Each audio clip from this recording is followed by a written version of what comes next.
Hi and welcome guys to Rishabh Dhanuka Gaming. Today I talk about the upcoming Xbox 2030's roadmap and plan for Xbox that they are talking about.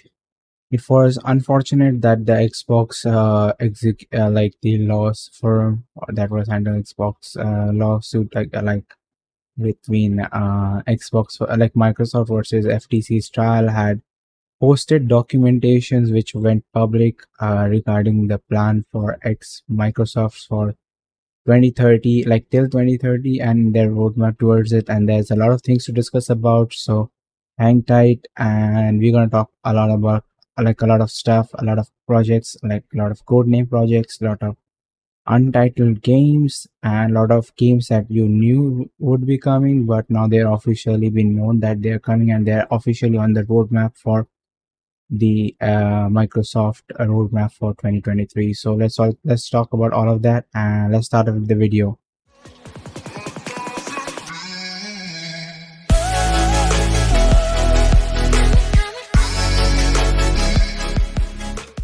So first, let's talk about the console itself. This is the console image leak. I can't show you the whole document because it is currently been deleted by the the Xbox executives like law firms and the document, but it's currently floating in the internet. Everyone knows about it. Everybody's downloaded it, but I just kept the key features so that I can discuss all of them in general. So, and I'll talk about the statement that Phil Spencer has made also after that, like the tweet that Phil Spencer had made. So that's also interesting to talk about. So first, I'll talk about the new Xbox Series X refreshed version, which is codenamed Brooklyn.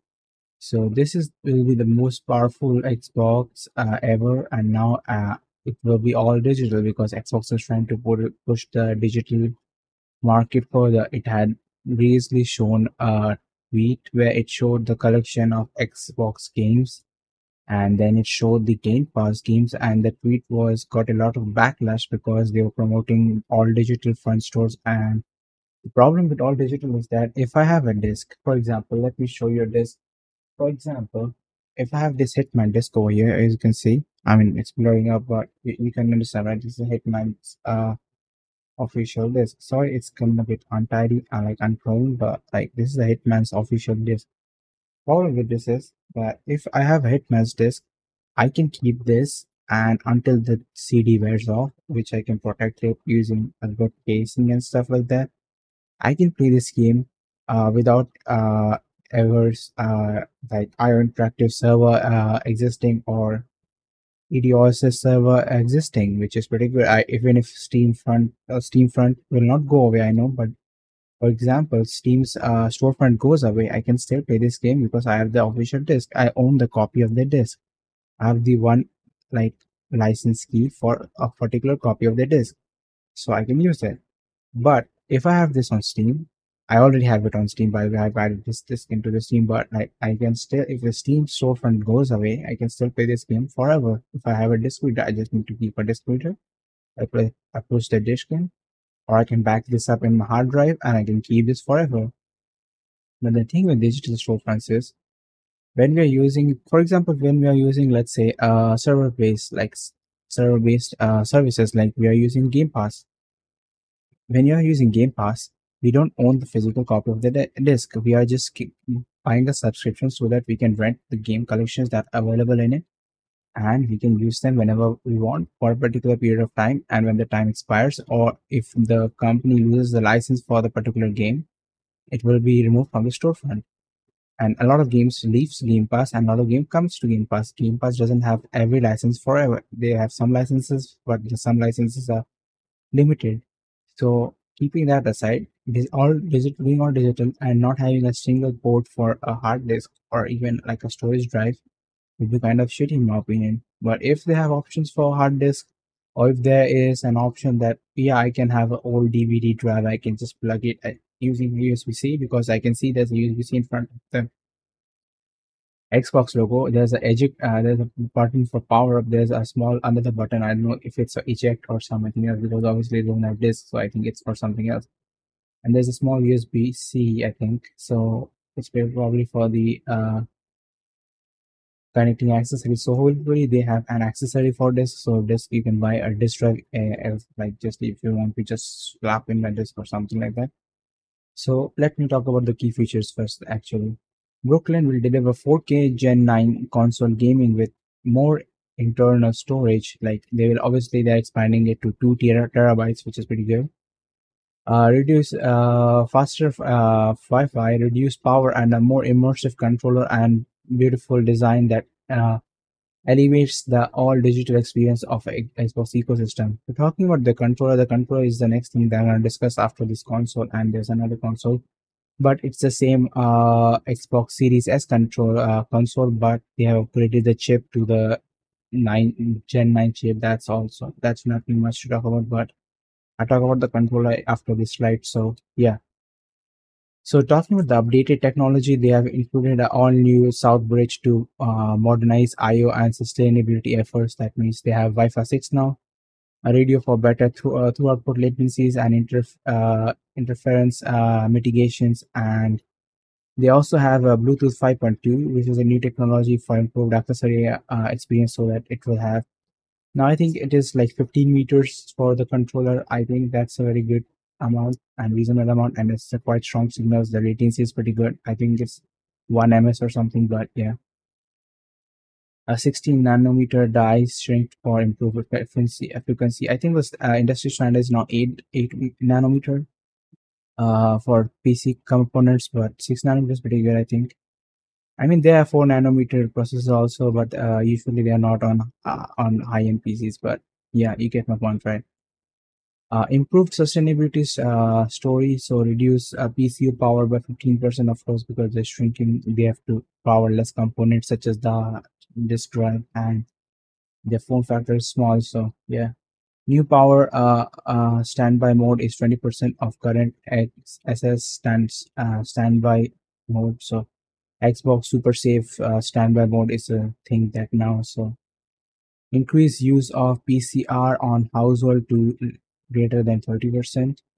100% recyclable packaging. That's good. That's every company doing, just removing some accessories, just making the box shrinking and small, and now it's now 100% recyclable material and less and it's less carbon footprint. I don't know, for some reason they want to sell the charger for separately, but they don't want to give it on the box, which is like, is a consumer right. For example, I'm buying the phone for the first time. I got them need a fucking charger. You're not give me a charger, and I have to go and buy another charger. Why would I buy the phone when I can buy a cheaper mid-range phone with a better charger, with a display, better haptic feedback? I don't get it. Apple, I'm talking to you. Anyways, moving on to the other things.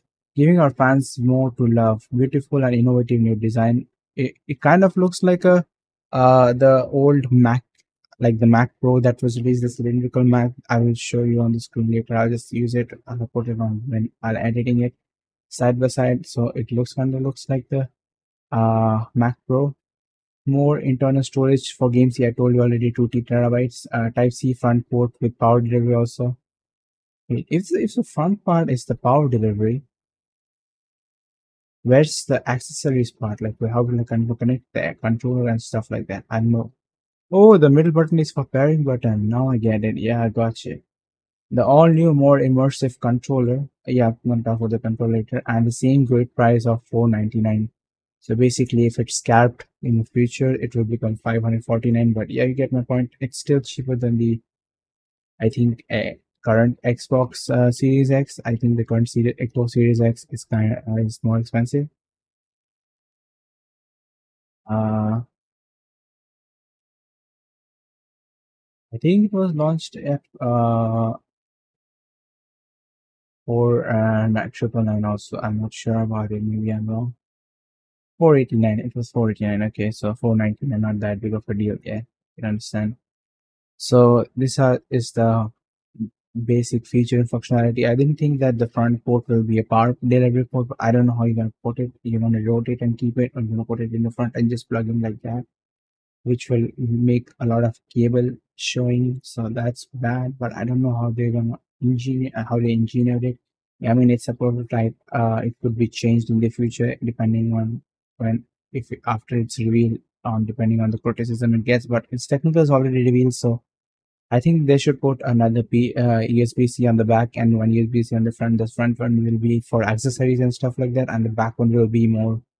I like the power delivery, and you could also keep two USB Type Cs for like you want to put it in a monitor that supports USB Type C, or you can put the use the front one also to just display as a display port. Also, like USB Type C will also work as display, but it will also work as an accessories kind of utility thing. Overall, I don't mind this kind of design. It looks cute, but I don't know how powerful it will be, how much it will heat, and that's the thing that we have to consider also as gamers because we can't let our things running hot, right? So that's that. Now let's move on to the controller itself.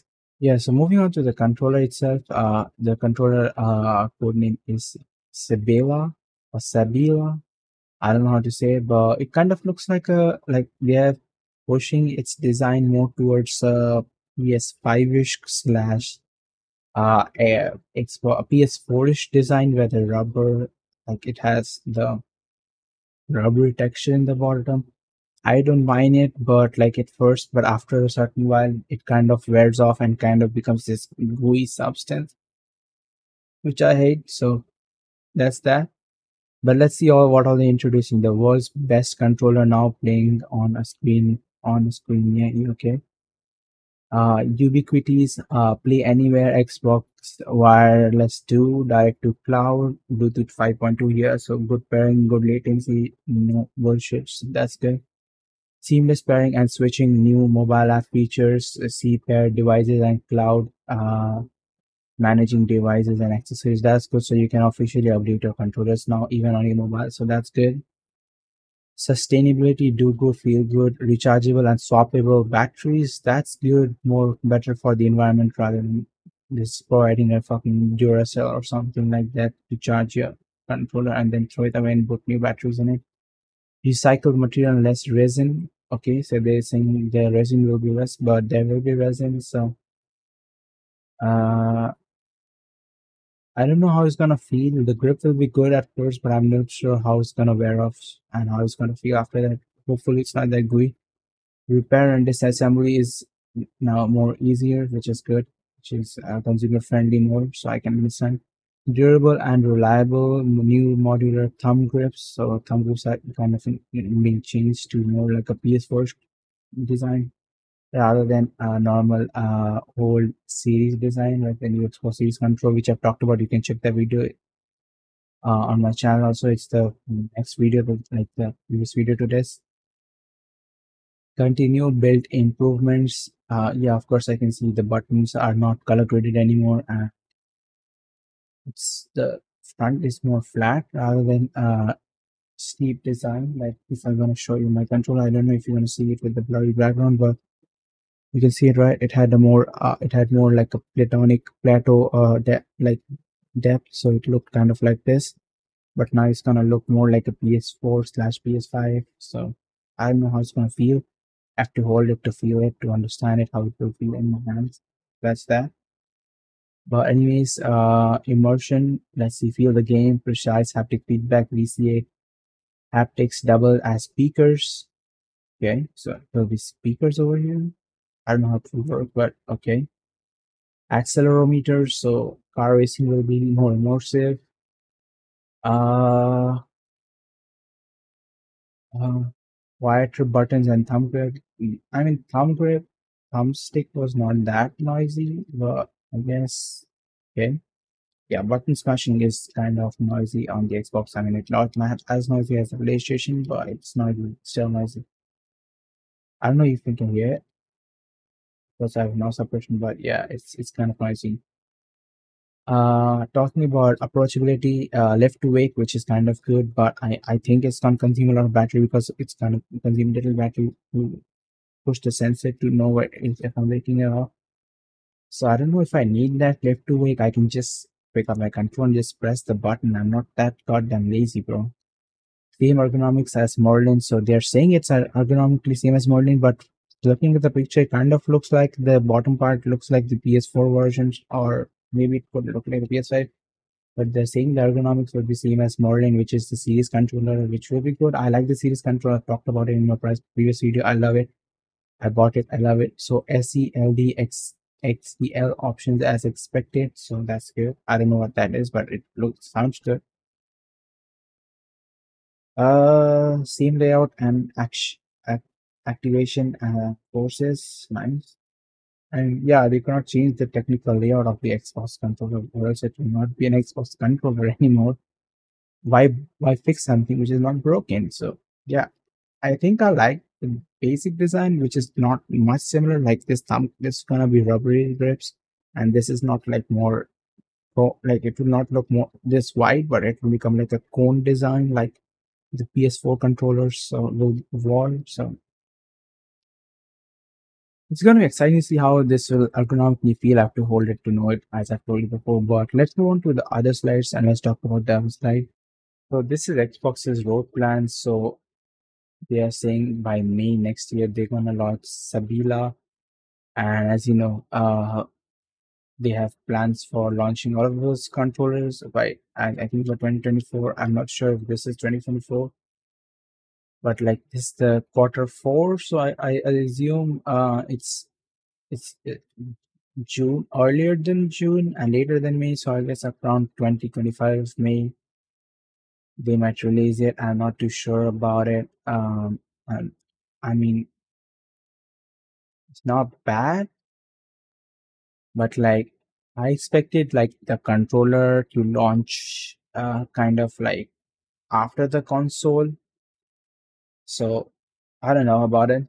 Then mid-range console announcements, which is the Hollywood and the Brooklyn. Brooklyn is the Series X, and Hollywood is the Series S. Series S is not much to talk about. They're expanding the storage of SSD. You can see 1 terabyte and 2 terabytes, which is the future launches, which is the extreme versions of them, which will be September, but the early versions will be launched in July, which will be, I guess, 1 terabyte and 512 GB terabyte, or 800 GB. I don't know which one it will be, but they're gonna launch the first one in July and the second one in the financial year 2025. So this will be, yeah, I guess 2025 H2 2025. So I think September or not November 2025, which is okay.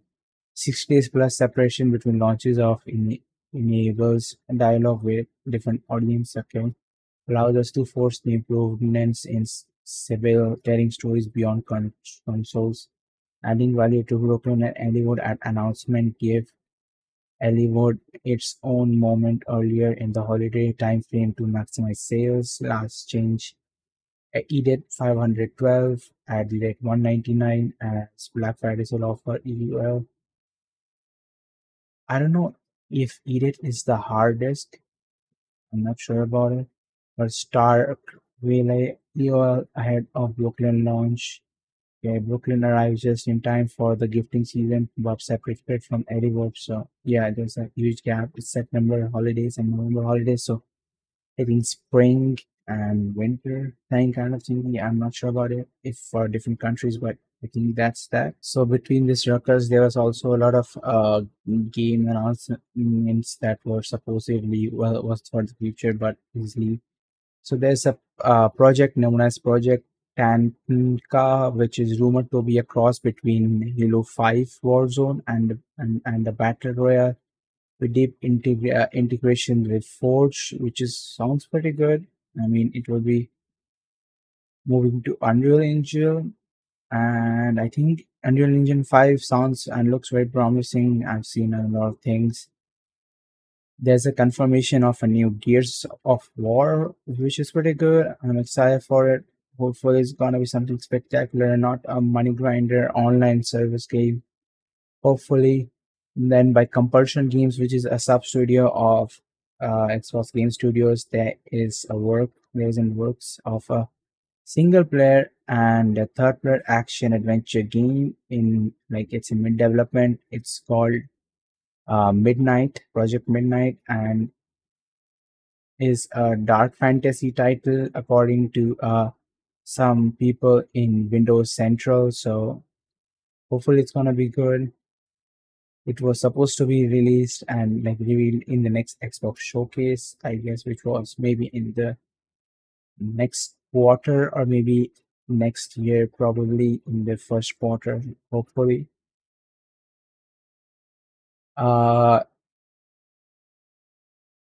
then there is like Banjo Kazooie's thingy. So there's something coming up with Banjo Kazooie. Probably it will be added to Game Pass, hopefully. So that's that. Then there's gonna be a reboot by Initiative Studios. The Initiative's rebooting of the project or a game known as Perfect Dark is gonna be rebooted. It's in the works. That's good. Then by In Exile Studio Entertainment, there are two projects in work.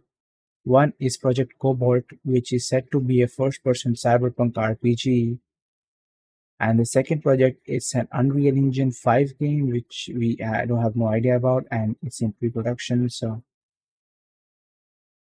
hopefully, it's gonna be good. I'm not super disappointed, but at the same time, I'm not super amazed by Starfield because it has some it had some like drawbacks, but overall the campaign theme was pretty good. It was mediocre, but like it's not that I didn't have fun. It was fun, but I think it got boring at some point for me. So that's that. Then by Mojang Studios, which is another studios of Xbox Game Studios. So they have another Trials and Tales in work, which is an update for Minecraft, and which is supposed to be coming at late 2023. That's that. Then there's gonna be two brand new spin-offs by Mojang Studios. Probably something like Minecraft Legend or something like that, which is known as Project Badger, along with another working with another studios known as Blackbird Interactive. Then by Ninja Theory, which is another studios, they are currently working on Senua Saga Hellblade 2, obviously. And there's gonna be no another project that they're working on known as Project Mara, which is a real world and ground representation of true mental terror. So it's kind of like a horror simulation game, which is I think gonna be exciting. Now, Inside Project is building upon and continuing to work upon a cooperative between Ninja Theory and Paul Fatry's University of Cambridge psychiatrist and professor of health neurologist who has consulted the studio on Hellblade with the Insight project, and Ninja Theory plans to build a smaller game to help people identify and control negative emotions. So if this helps people get out of depression, so be it. Hopefully it works. Hopefully it's superly good, and people who don't have depression also can also play it to have fun. So I'm excited for it. Then Obsidian Entertainment is working on a ongoing title, which is called, I guess, Grounded right now, and another is Evolved, like Avowed. Sorry, not Evolved, Avowed. So it's a first-person RPG set in the pillars of eternal world of Euro. And there's the Outer World 2 that's coming up, which is pretty exciting for me. I mean, I don't like Outer Worlds, but if you like Outer Worlds, Outer World 2 is coming. So Obsidian is targeting 7 games in 7 years, and that's kind of crazy. Like they're planning so much games. They've already like pushed Starfield, Forza Motorsports, like Microsoft already pushed 2 games, and now they are pushing more games. That's good. Hopefully, it's on the Game Pass. Hopefully, I can play it, enjoy it for 1 week.